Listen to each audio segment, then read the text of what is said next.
سپہر کے 3 بجے ہیں۔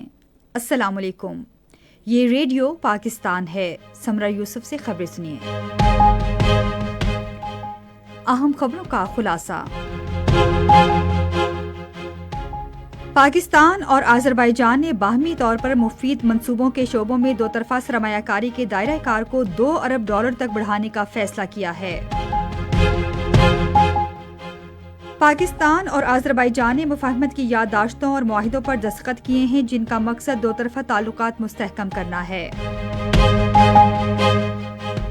وزیر خزانہ نے کہا ہے کہ موجودہ حکومت کی پالیسیوں کی بدولت قومی معیشت استحکام کی جانب گامزن ہے۔ خصوصی سرمایہ کاری سہولت کونسل کے تعاون سے پاکستان اور سعودی عرب کے درمیان تجارتی تعلقات نئی بلندیوں کو چھو رہے ہیں۔ کینیڈا میں 3 بھارتی نژاد امیدواروں کو لبرل پارٹی کی قیادت کی جانب سے آئندہ وزیر اعظم بننے کے لیے نااہل قرار دے دیا گیا ہے۔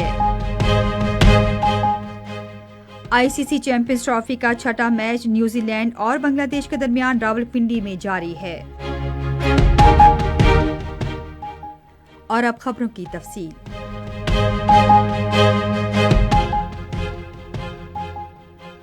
پاکستان اور آذربائیجان نے باہمی مفاد پر مبنی شعبوں میں دو طرفہ سرمایہ کاری کو $2 ارب تک بڑھانے کا فیصلہ کیا ہے۔ یہ فیصلہ آج باکو کے صدارتی محل میں وزیر اعظم شہباز شریف اور آذربائیجان کے صدر الہام علیوف کے درمیان بات چیت کے دوران کیا گیا۔ بعد میں ایک مشترکہ پریس کانفرنس میں وزیر اعظم شہباز شریف نے کہا کہ پاکستان کی تمام سیاسی جماعتیں پاکستان اور آذربائیجان کے درمیان دوستی کو مزید مستحکم بنانے کے لیے متحد ہیں۔ انہوں نے کہا کہ دونوں ممالک کے درمیان دوستانہ تعلقات کو معاشی شعبوں تک بھی توسیع دی جانی چاہیے۔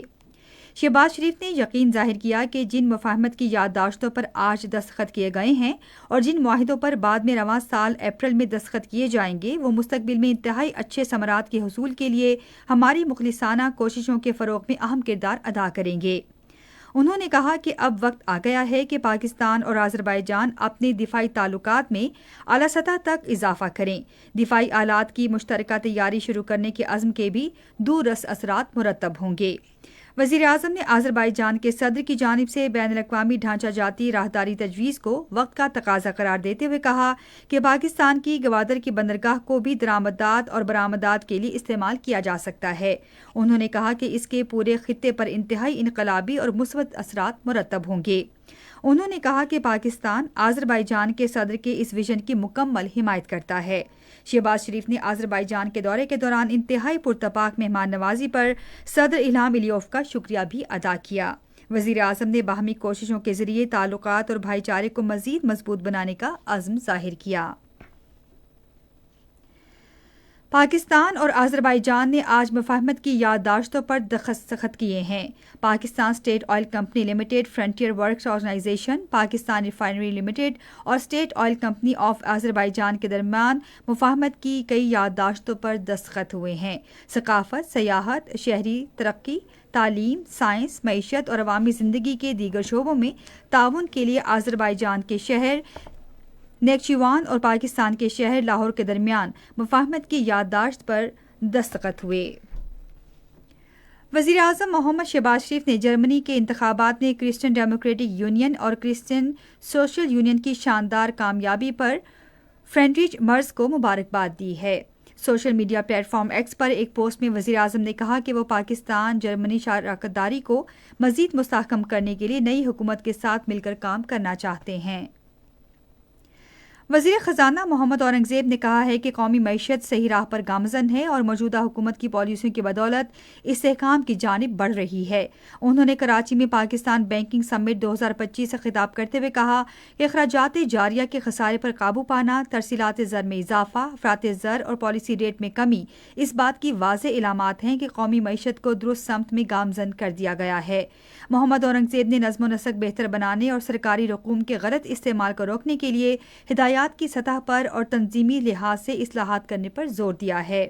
انہوں نے بدعنوانی پر قابو پانے اور ماحصل میں اضافے کے لیے اداروں کو ڈیجیٹائز کرنے پر زور دیا اور کہا کہ FBI کی ڈیجیٹائزیشن کے مثبت نتائج برآمد ہوئے ہیں۔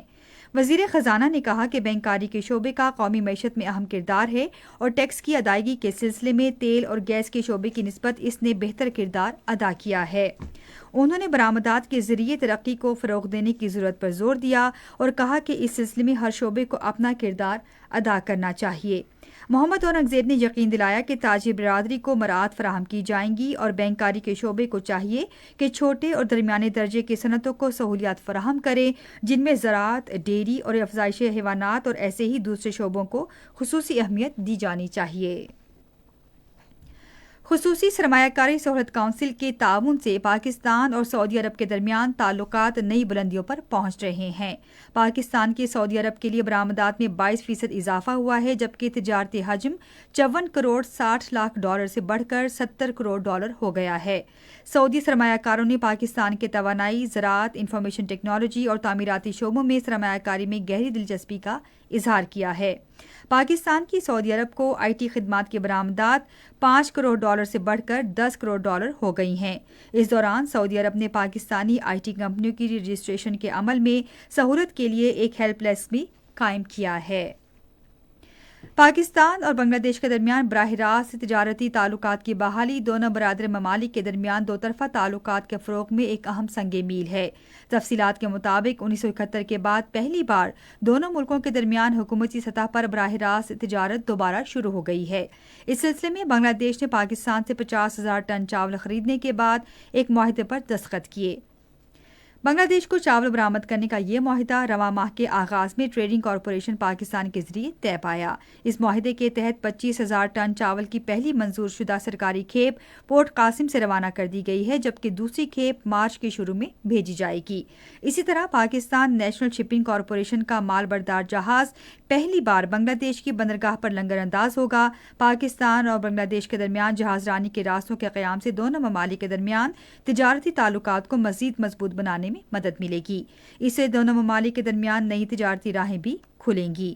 دونوں ممالک کے درمیان سرکاری تجارتی تعلقات کی بحالی خطے میں معاشی استحکام کے لیے مثبت علامت ہے۔ یہ خبریں آپ ریڈیو پاکستان سے سن رہے ہیں۔ کینیڈا میں بھارتی نژاد امیدواروں روبے ڈالا اور چندارا آریہ اور ویریش بنگال کو آئندہ وزیراعظم بننے کے لیے لبرل پارٹی کی قیادت کی دوڑ سے نااہل کر دیا گیا ہے۔ پارٹی نے ان کی نااہلی کی وجہ بھارت کی جانب سے سکھ مخالف جذبات ہوموفوبیا اور بھارت کی جانب سے غیر ملکی مداخلت میں مدد کو قرار دیا ہے۔ اسرائیل نے 20 سال سے زائد عرصے میں پہلی بار مقبوضہ مغربی کنارے میں ٹینک تعینات کیے ہیں، جو ایک شدید فوجی کارروائی کا حصہ ہے، جس کے نتیجے میں شمال میں پناہ گزین کیمپوں سے 40,000 فلسطینیوں کو بے گھر کیا گیا ہے۔ دوسری جانب حماس کے سینئر رہنما محمود مرداوی نے اعلان کیا ہے کہ فلسطینی گروپ اسرائیل کے ساتھ اس وقت تک جنگ بندی کے مزید مذاکرات میں حصہ نہیں لیں گے جب تک کہ اسرائیل ان 620 فلسطینیوں کو رہا نہیں کر دیتا، جنہیں ہفتے کے روز رہا کیا جانا تھا۔ پاکستانی خواتین کے حقوق کی علمبردار نگار احمد کی آج 8ویں برسی منائی جا رہی ہے۔ وہ 1985 میں لاہور میں عورت فاؤنڈیشن کی بنیاد رکھنے کے لیے بھی جانی جاتی ہیں۔ وہ پاکستان میں خواتین کے حقوق کے لیے آواز اٹھانے والی پہلی خواتین میں سے ایک تھیں۔ نگار احمد کو اپنے کام کے لیے کئی قومی اعزازات بھی ملے۔ وہ پہلی خاتون تھی جنہوں نے بلدیاتی اداروں میں سیاسی کردار ادا کرنے کے لیے خواتین کی حوصلہ افزائی کر کے خواتین کے بااختیار ہونے کو یقینی بنایا۔ طویل علالت کے بعد 2017 میں آج ہی کے دن ان کا انتقال ہوا۔ آج راولپنڈی میں آئی سی سی چیمپئنز ٹرافی کے چھٹے میچ میں بنگلہ دیش نے نیوزی لینڈ کے خلاف اب سے تھوڑی دیر پہلے تک 14 اوورز میں 77 رنز بنائے اور اس کے 2 کھلاڑی آؤٹ ہوئے تھے۔ اس سے پہلے نیوزی لینڈ نے ٹاس جیت کر بالنگ کا فیصلہ کیا۔ اور اب موسم۔ محکمہ موسمیات کی پیشگوئی کے مطابق آئندہ 12 گھنٹے کے دوران ملک کے بیشتر علاقوں میں موسم خشک اور پہاڑی علاقوں میں سرد اور جزوی ابر آلود رہے گا۔ تاہم مغربی اور شمال مغربی بلوچستان میں پہاڑوں پر برف باری اور گرج چمک کے ساتھ بارش کا امکان ہے۔ آج ریکارڈ کیا گیا بعض بڑے شہروں کا درجہ حرارت: اسلام آباد 26 ڈگری سینٹی گریڈ، لاہور اور پشاور 25، کراچی 32، کوئٹہ 13، مری 16، گلگت 18، مظفر آباد 22، سری نگر 11، جموں 24 اور Leh -7 degree centigrade record کیا گیا۔ اور اب آخر میں اہم خبروں کا خلاصہ ایک بار پھر سن لیجیے۔ پاکستان اور آذربائیجان نے باہمی طور پر مفید منصوبوں کے شعبوں میں دو طرفہ سرمایہ کاری کے دائرہ کار کو $2 ارب تک بڑھانے کا فیصلہ کیا ہے۔ پاکستان اور آذربائیجان نے مفاہمت کی یادداشتوں اور معاہدوں پر دستخط کیے ہیں جن کا مقصد دو طرفہ تعلقات مستحکم کرنا ہے۔ وزیر خزانہ نے کہا ہے کہ موجودہ حکومت کی پالیسیوں کی بدولت قومی معیشت استحکام کی جانب گامزن ہے۔ کینیڈا میں 3 بھارتی نژاد امیدواروں کو لبرل پارٹی کی قیادت کی جانب سے آئندہ وزیر اعظم بننے کے لیے نااہل قرار دے دیا گیا ہے۔ ICC چیمپئنز ٹرافی کا چھٹا میچ نیوزی لینڈ اور بنگلہ دیش کے درمیان راولپنڈی میں جاری ہے۔ اسی کے ساتھ خبریں ختم ہوئی۔ مزید خبروں تجزیوں کے لیے آئی ہماری ویب سائٹ radio.gv.pk پر اور فیس بک کے link Radio Pakistan News official پر براہ راست ویڈیو سٹریمنگ بھی ملاحظہ کیجیے۔